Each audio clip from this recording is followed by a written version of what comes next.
Welcome back to My Hero Academia Anime Review, episode special number 41.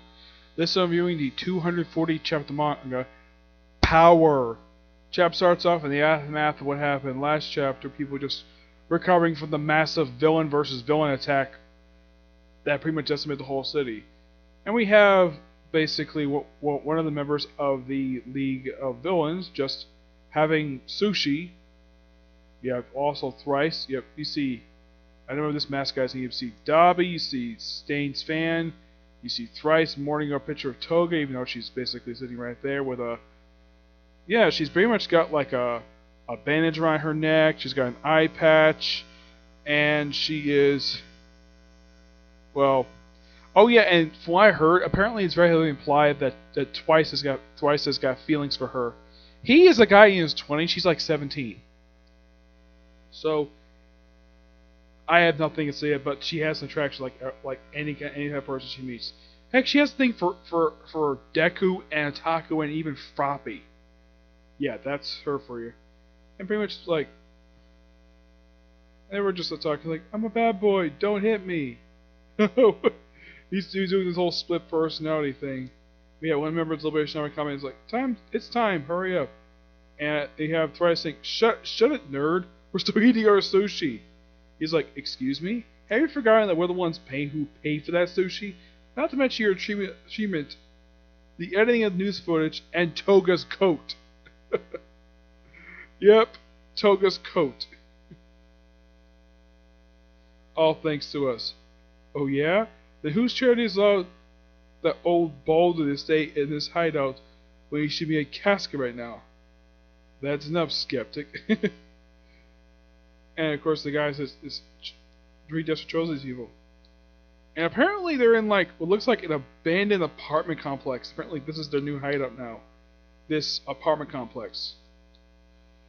And of course they have Redestra, who's in a wheelchair. He says, ladies and gentlemen of the Liberation Army, it is I, Redestro. From this moment forward, this thing is itchy. He's wearing a fur coat. The supreme power, the supreme power of Liberation Army should be reborn. And I think it's supposed to be Toga saying this. I thought Tomoru's hands were all broken. Apparently one of them was unscathed. All instruction. So he's gonna make all this shit mark. So, and of course you have Redestra's Light in the World. So yeah, he's basically lots of talking to him. And apparently the renaming of the Supreme Liberation and the Paranormal Liberation Front. But the names are no different from this thing. A declaration. Call us whatever you want. Furthermore, the 9 individuals stationed for you be appointed as officers forthcoming with their squadrons which they would choose. And you have Hawks there in the crowd because we're too late. And apparently he's working with Dabi. He's basically Dabi's like spy for the superhero community. He's just there watching. Hey guys, excellent work. So may I offer you a drink? He says, get lost. With pleasure.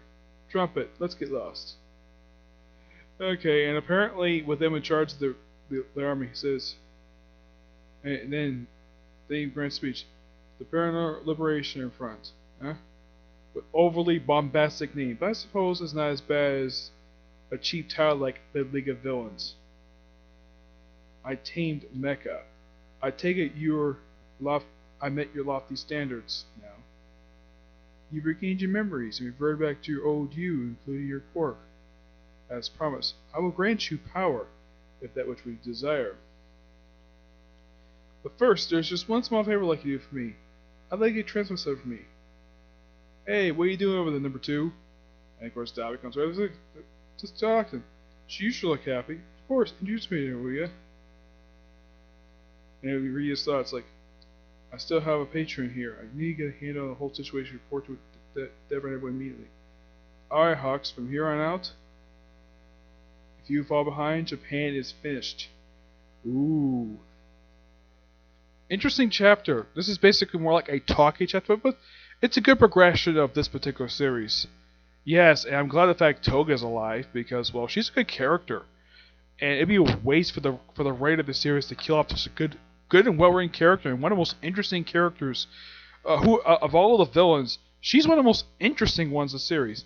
Dobby is okay, but I do like his look. Yeah, and if you're wondering about his scars in his face, apparently he did it himself by reusing his flames over and over again. He's an okay character. I don't care for his cold personality, but I mean, if you look at him, all he is simply put a evil version of Shudo. And there's been a theory roll around for the past few years that apparently he's supposed to be Shudo's brother. It's never been confirmed by the writer, but I'm sure he does like the theory, but it's never been confirmed. Well, probably due to the fact that Shudo's flames are red and Dobby's flames are blue. Yep. Thrice is a good character. I do find him a bit annoying, but I would say the League of Villains, the only two I find interesting aside from the leader is Toga and the guy who's a fan of Satan the Hero Killer. That's basically it. Like, the Warp guy is okay, he's a good supporting villain, but they are two a lot more interesting than the rest of the villains are. They're just very bland. Yep. But I'm looking forward to Season 4, which is coming in, like, just a little over a month. Yes, it's just basically like, I think it's like, I'm almost 6 to 8 weeks away. Like, not long into the season start, which I'm looking forward to it. Yes, I'm so looking forward to seeing Season 4, which, for what I've heard that it's going to cover, it's definitely cover the internship arc, though the internship arc has all been partially adapted already for Season 3, the last, like, couple episodes of it. And they're going to cover that and the cultural festival arc, which, and I've heard the season's going to be 25 episodes. Yes, so I'm thinking for the internship arc, because, well, it's only got like 38 chapters left, that it'll probably be covered in the first 14, maybe 15 episodes, or even 13, depends on how many chapters they have per episode. I probably would think they probably adapt the mini arc that comes between the internship arc and the Culture Festival arc, because it's only 6 chapters. I'm hoping Bone doesn't skip over. I'm hoping they don't. And in the case of the Culture Festival, this one is like 15 chapters. This one they can cover probably in about, I'd say 8 episodes, per se. It could be at least 7, because I know there's a movie coming out this year, and they're probably going to do what they did with last year with the My Hero Academia 2 Heroes film. They're probably going to have an episode that sets up the film. Kind of like recently with One Piece, where they had like a 2-parter that was simply a prelude to the One Piece Stampede film.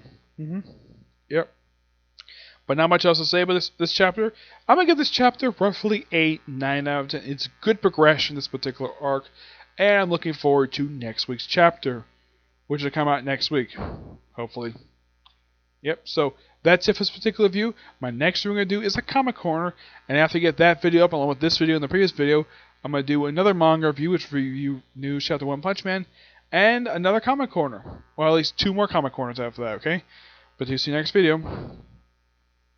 Bye.